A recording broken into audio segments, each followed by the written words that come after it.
So welcome.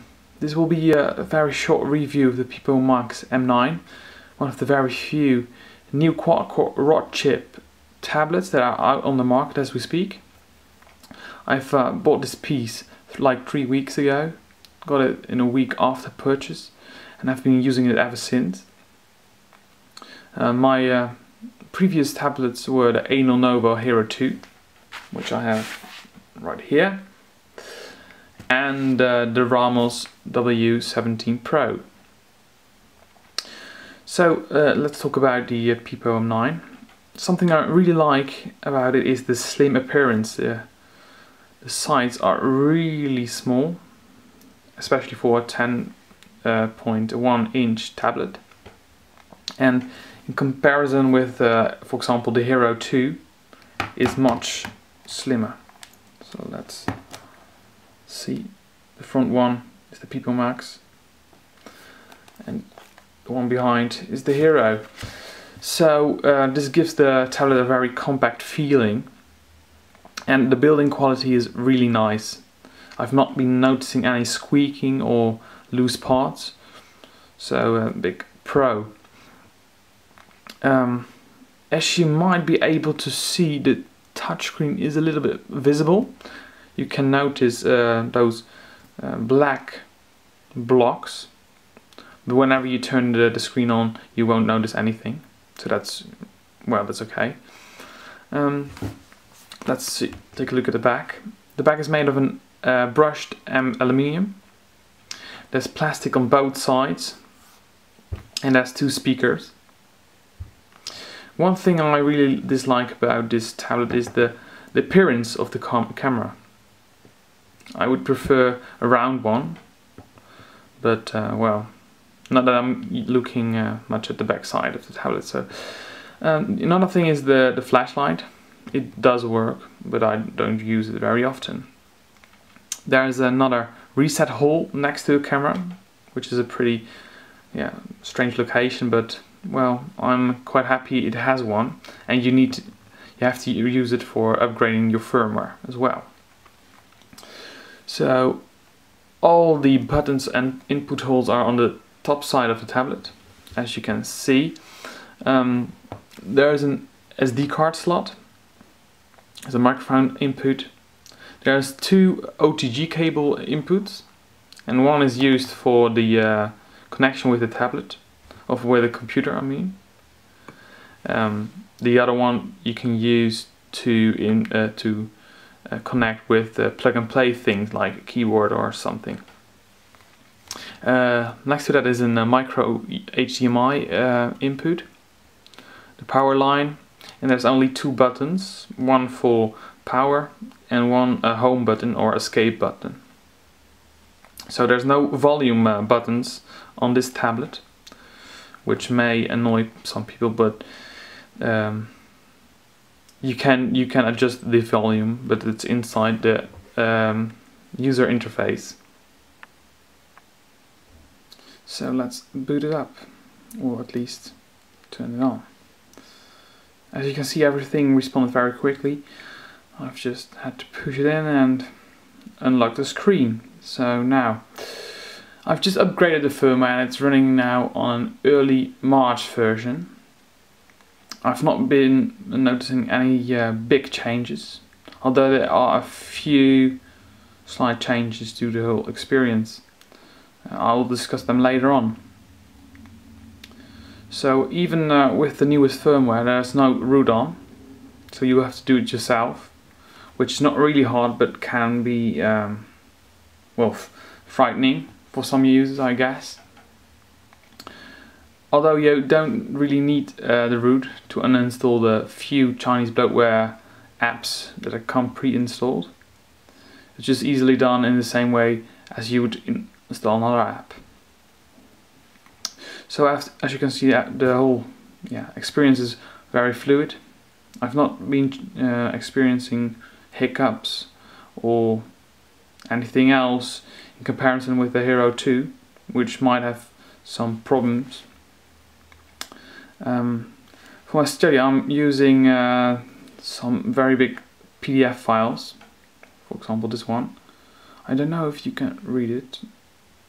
Probably not. Let's adjust the brightness, which can be done very easily. And one of the things I've said earlier is that with the new firmware upgrade, the adjustment of the brightness is reduced. So before the upgrade, you could really get it a lot less bright than this. And now, so if we take a look at the battery life, it's pretty hard to say what the total runtime would be, but for example, as you can see, the Wi-Fi was on for the past 2.5 hours, and I've not been using the whole thing, the tablet, at the full time, but like maybe 40% of the total time. And the whole battery is just reduced by 19%. There's 81% left. So I think, and it's just really an estimate, is that the tablet itself can be used with Wi-Fi on and full brightness with the game for like maybe 5 hours. But if you turn the Wi-Fi off or just don't play a game, I don't know, it can be a lot longer. But I don't have any real experience with it so far. At least I didn't measure it in time. So now I'll show you the experience of some YouTube videos and the overall internet. So I just play this. I don't know if anyone is familiar with CNANA, but I just do like the movies he makes.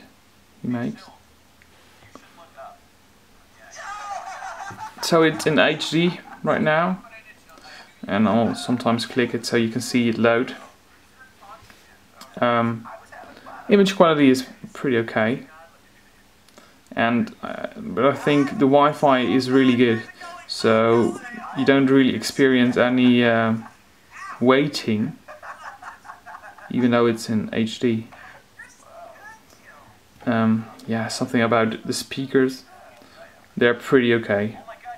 It's not really nice. He's coming, he's inside! No, we want to go to Freedom Town! You saved my life! Yeah, no worries, we're going to Freedom Town. It's cool. No, you have to give him your life now. I just murdered a man outside. I only know it. So it's pretty easy to adjust the volume. You can do it here as well. You say I give you 1 can of spaghetti, you give me 2 bags of meat. So as you can see now, it does lag, but I think it's probably due to my internet connection. Overall, the Wi-Fi is pretty good, as we can see here. Let me see. Down.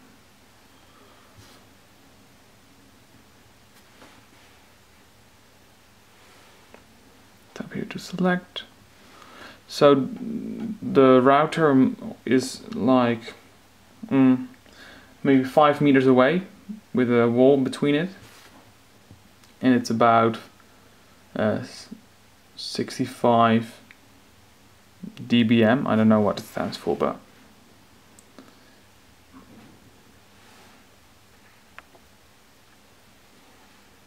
in terms of browsing the internet, I accidentally pressed something, but you can see it's responding pretty well. Let's see if I can adjust no, so I can't adjust the brightness, so it might be a bit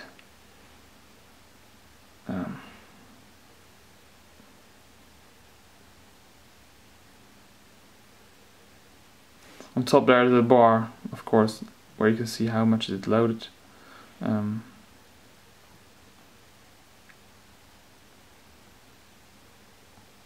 Everything's loading pretty fast, no troubles with that. Let's look at the CNN website.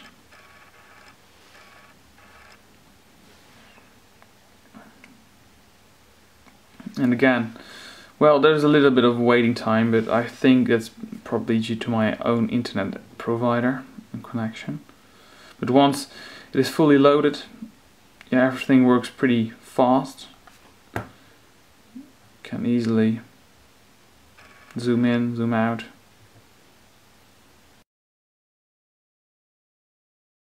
So as we're watching this movie, I will discuss my experience thus far with this tablet.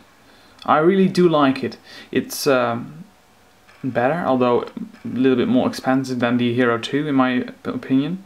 One thing I do really like is the slimness of this whole device. It feels really sturdy, and yeah, it looks a little bit different than other tablets, although, well, it's still a bit the same. Experiences with the software and the performances are really well. I've not experienced any reboots or hiccups or anything like that. Wi-Fi wise, it is really well as well. Everything responds pretty quick, and although in the beginning the Wi-Fi had some issues with staying on for maybe an hour or so, then eventually it would like reconnect. But I think the new firmware options made that disappear. So yeah, I would definitely recommend this tablet. It's one of the first Rockchip quad-core processors, and I'm actually pretty amazed by the stability of the firmware. I hadn't really guessed it would be like that. So if you've got any questions, you can ask them in the description below, and or at least in the comments below, and maybe I can update one or more videos of mine. See you.